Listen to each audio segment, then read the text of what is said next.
नमो बुद्धाय. श्रद्धा बुद्धी संपन्न शील संपन्न आपण सर्वच उपासक उपासिका आपल्या सर्वांच्या प्रती खूप खूप मंगल कामना, खूप खूप आशीर्वाद. आज परत आपण एक धर्मचर्चा करूया. आजच्या धर्मचर्चेचा आपला विषय आहे बुद्धकालीन राणी महामाया यांचे उपोसत आणि वर्तमानातील उपासक उपासिकांची त्यावर प्रतिक्रिया. वास्तविक पाहता आजचा जो विषय आहे हे बऱ्याच उपासिकांचे काही यावर प्रश्न आहेत. त्या प्रश्नाचं एक प्रकारे समाधान आहे.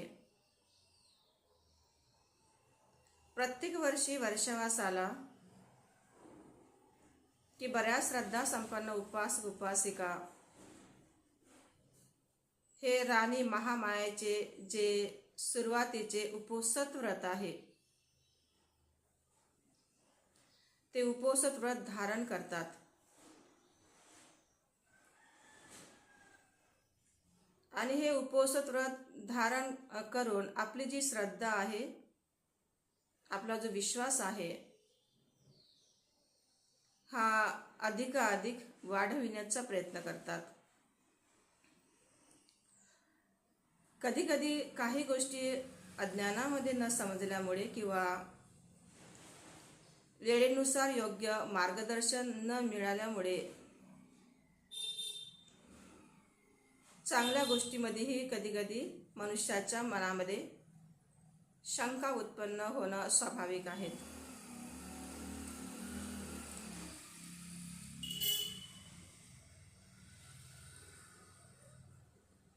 आणि त्या शंकेचं निराकरण जर नाही झालं तर त्या अधिकाधिक वाढत जातात आणि धम्मपालनामध्ये एक प्रकारे त्यामध्ये अडथळा उत्पन्न होतो. अशाच प्रकारचे आजचा हा जो विषय आहे की काही उपासिका विचारतात, अरे जी हे जे उपोसत आहे राणी महामायाचं हे प्रत्येकच उपासिकांनी करायला पाहिजे का? ते कसं करायला पाहिजे? त्यामागची आपली भावना कशी असली पाहिजे, आपली चेतना कशी असली पाहिजे, वगैरे वगैरे. पहिल्यांदा तर ही गोष्ट आपण समजून घ्यायला पाहिजे की राणी महामायेने बोधिसत्व सिद्धार्थ गौतमाला आपल्या गर्भामध्ये धारण करण्यापूर्वी जे आहे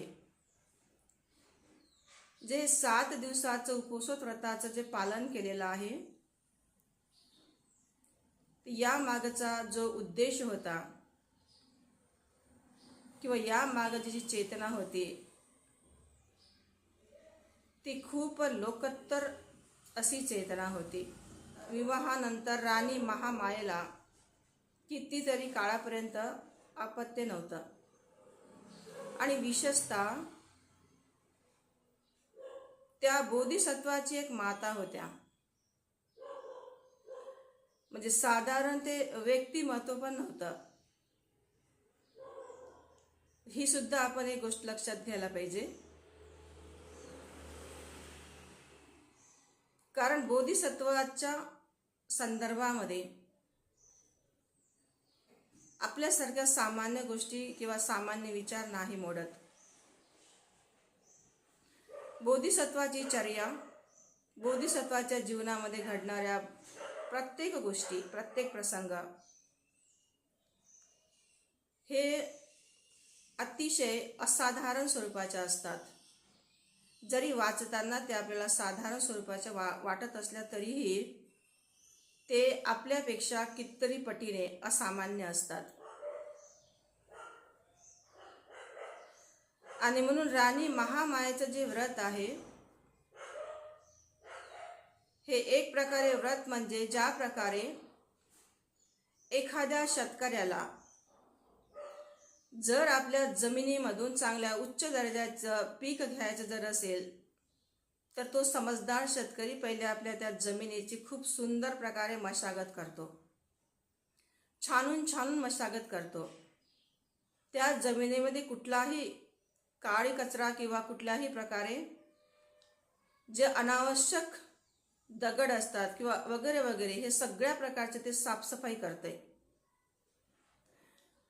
अर्थातच बोधिसत्वाला धारण करण्यापूर्वीच जे राणी महामायाचं व्रत म्हणजे एक प्रकारे खूप उच्च दर्जाचं असं ती मनाची भूमी सुपीक करण्याची एक प्रकारे प्रक्रिया होती.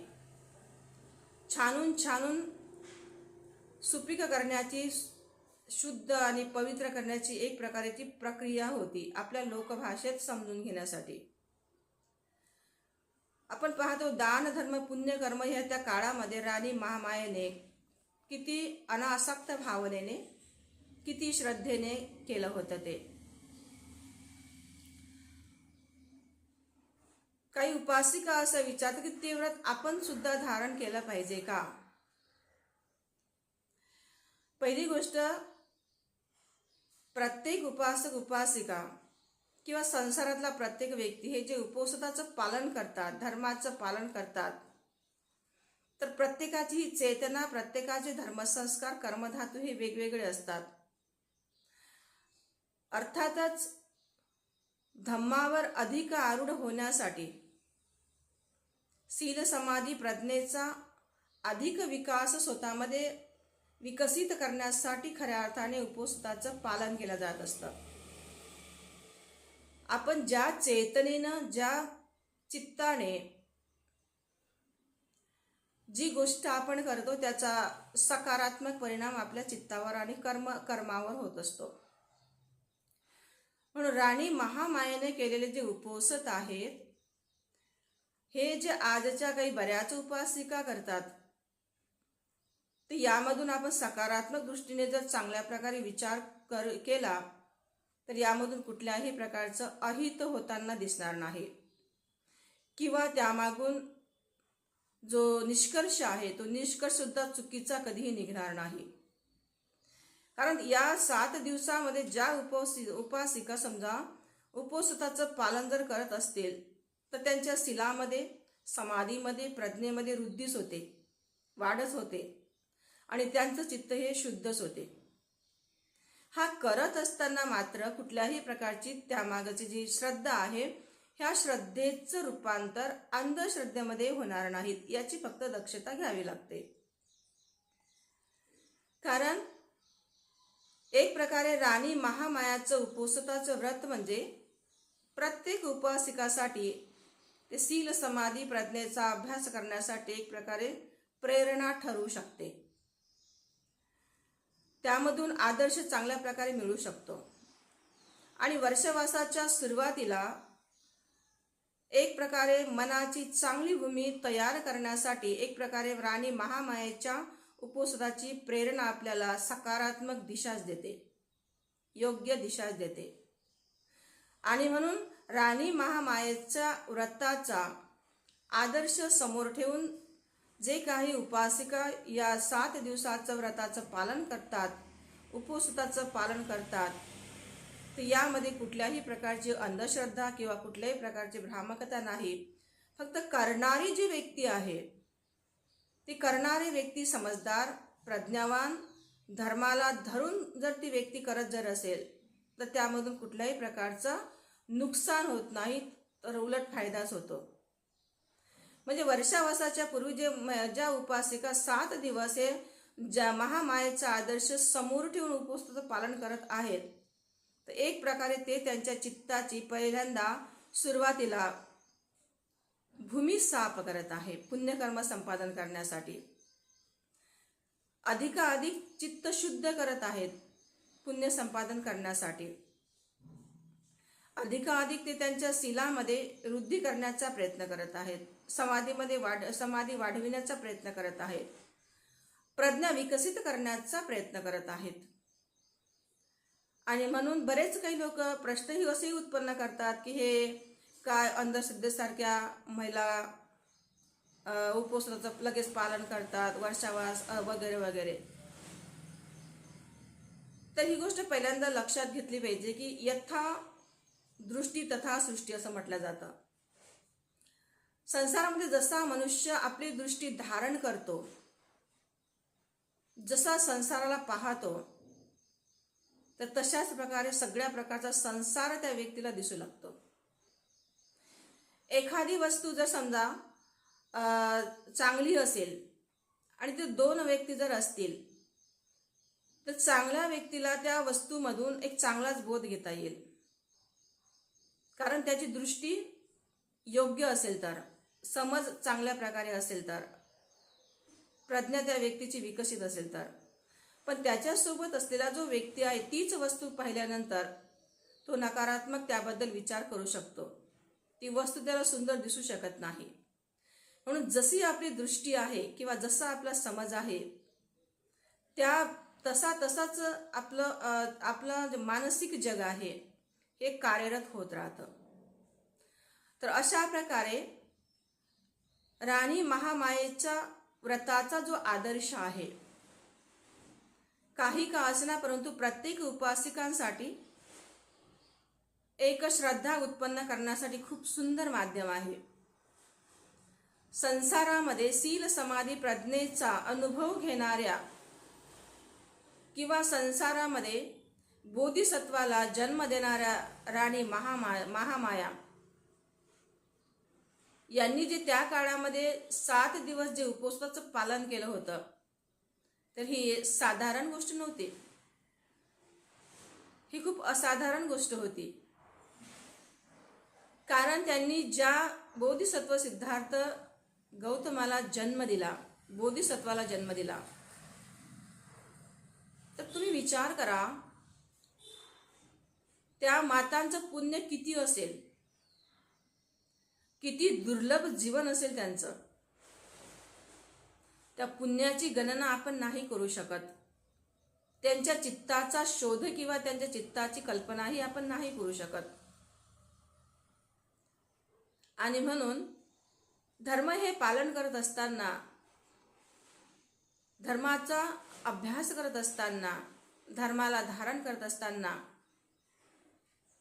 जोपर्यंत आपल्या मनातील अशा प्रकारच्या शंका आपण दूर करणार नाहीत की हे जी मी गोष्ट करत आहोत.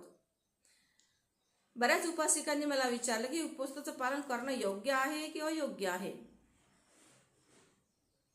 उपवासाचं पालन करणं कधीच अयोग्य नसतं. आणि उपवास हे केवळ आणि केवळ याच कालावधीमध्ये केले पाहिजे असाही भाव नाही. उपवासाचं पालन हे त्या प्रत्येक उपासक उपासिकांवर डिपेंड करतं की जे त्यांना करायचं आहे. परंतु या वर्षावासाच्या कालावधीमध्ये वर्षावासाचे निमित्त साधून अधिक उपवासांचं पालन उपासक उपासिकांकडून जर होत असेल तर ती वाईट गोष्ट कुठं आहे? तिथे चांगलीच गोष्ट घडत आहे. तिथं पापकर्म कुठं आहे? तिथं पुण्यकर्मच आहे. म्हणजे एक वर्षवासाच्या निमित्ताने जर तुमच्यामध्ये ते उपवास करण्याची चेतना उत्पन्न होत असेल, तुम्ही ते उपवास करत जर असाल, 8 शिलाचं तुम्ही परिपूर्णपणे पालन जर या कालावधीमध्ये करत असाल सुरुवातीपासून, याच्यामधून तुम्हाला होणारा जो आहे हा लाभच होणार आहे, नुकसान नाही होणार आहे. तर उपवासाचा अर्थच आहे की स्वतःमध्ये विकसित करण्याचे असे काही गुणधर्म की जे गुणधर्म आपल्याला स्वतः करावे लागतात. स्वतः सोबत बाळगविण्याचे काही नियम म्हणजे उपवास. म्हणजे या माध्यमातून आपण धम्माच्या अधिक निकट जात असतो, जवळ जात असतो. धम्म अधिक आपल्यामध्ये रूपांतरित होत असतो. आणि म्हणून कधीही जर धर्माचं पालन करण्याचं हे काही निमित्त उत्पन्न जर झालं तर या निमित्ताला सुद्धा समजदार व्यक्तीने सोडू नये. तर या निमित्ताचा नेहमीच लाभच करून घेतला पाहिजे. कारण वर्षातून हे ते 2-3 महिने आहेत वर्षावासाचे. तर हे एक प्रकारे प्रत्येक उपासक उपासिकांच्यासाठी, प्रत्येक भिक्षू आणि भिक्षुणीसाठी स्वपरीक्षणाचा काळ आहे. त्या निमित्ताने आपण एकत्र जमतो, त्या निमित्ताने अधिक धर्मचर्चा आपल्यामध्ये होत राहते, त्या निमित्ताने अधिक पुण्यकर्म आपल्याकडून होत राहते, त्या निमित्ताने पुन्हा पुन्हा आपण हे बुद्धवचन समजून घेण्याचा प्रयत्न करत असतो. त्या निमित्ताने अधिकाधिक मैत्रीचे संबंध आपल्यामध्ये प्रस्थापित होत राहतात. तर अशा प्रकारे या वर्षावासाच्या कालावधीमध्ये उपोषणाच्या निमित्ताने, वर्षावासाच्या निमित्ताने अनेक प्रकारची धर्माची आपल्यामध्ये वृद्धी होत असते. अनेक प्रकारचा धर्माचा आपल्यामध्ये लाभच होत राहतो. आणि म्हणून महामायेचं जे उपोषणाचं जे व्रत आहे, हे जे काही उपासिका करतात, तर याच्यावर एकच मी सांगू शकेल, हे करत असताना हे जर प्रज्ञापूर्वक करत असतील, शील समाधी प्रज्ञेचा विकास करण्यासाठी शुद्ध चैतन्याने जर असेल, तर त्यांना नक्कीच आध्यात्मिक आणि व्यावहारिक ह्या दोन्ही प्रकारचा लाभ होऊ शकतो. कारण उपोषण केल्याने व्यक्तीला व्यावहारिक आणि आध्यात्मिक दोन्ही प्रकारचा लाभ होतो. चित्त संयमित बनतं. काया वाचा हे जे मन आहे, त्रिविध गोष्टी ज्या आहेत, काया वाचा मनाचे कर्म हे अधिक संयमित बनतात. तर अशा प्रकारे व्यक्ती एक प्रकारे कर्माच्या प्रती जागृत बनतो. उपोषणाच्या निमित्ताने व्यक्ती अधिक कर्माच्या प्रती जागृत बनतो. आपली कर्म सुधारित करतो. कळत न कळत झालेल्या चुका, कळत न कळत घडलेली अकुशल कर्माचा त्याग करत असतो. आणि म्हणूनच राणी महामायाचे उपोषण जे आहे, हे प्रत्येक उपासिकाला एक अधिक चांगलं जीवन जगण्यासाठी, अधिक स्वतःला धर्मवान बनवण्यासाठी एक प्रकारे प्रेरणास्थान आहे. एक प्रकारे अशी दिशा आहे की प्रत्येक उपासिकांच्या चित्तामध्ये एका स्त्रीचा आदर्श उत्पन्न होऊन एक स्त्री जर त्या मार्गाने जर जात असेल, तर आपण सांगू शकत नाही की ते कल्याण, ते पुण्य हे किती मोठं असेल, हे किती महान असेल. ज्या प्रकारे एका मेणबत्तीने अनेक मेणबत्त्या प्रज्वलित कराव्यात, अशा प्रकारे अशा उपोषणाच्या धर्मामध्ये जे काही निमित्त साधणाऱ्या गोष्टी आहेत, तर हे एक प्रकारे एकापासून अनेकांचं कल्याण करण्यासाठीच प्रेरणादायी ठरत असतात. आणि म्हणून राणी महामाया यांच्या उपोषणाविषयी कुठल्याही उपासक उपासिकाने आपल्या मनामध्ये शंका कुशंका उत्पन्न न करता त्याकडे सम्यक दृष्टीने पाहण्याची आपली एक प्रकारे तशी श्रद्धा उत्पन्न केली पाहिजे. आणि म्हणूनच राणी महामाया यांच्या व्रताविषयी श्रद्धावान उपासक उपासिकाने आपल्या मनामध्ये शंका कुशंका उत्पन्न न करता त्याकडे सकारात्मक दृष्टीने पाहिले पाहिजे, सकारात्मक विचार केला पाहिजे. ज्याला शक्य होत जर असेल, तर त्यांनी चांगल्या प्रकारे मनापासून उपोषणाचं पालन केलं पाहिजे.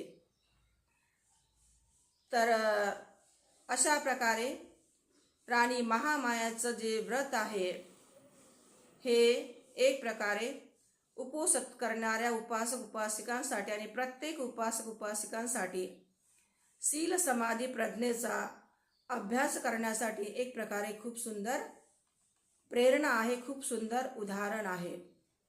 जीवन जगत असताना मनुष्याने नेहमीच सकारात्मक विचार करूनच, धर्माचं पालन करूनच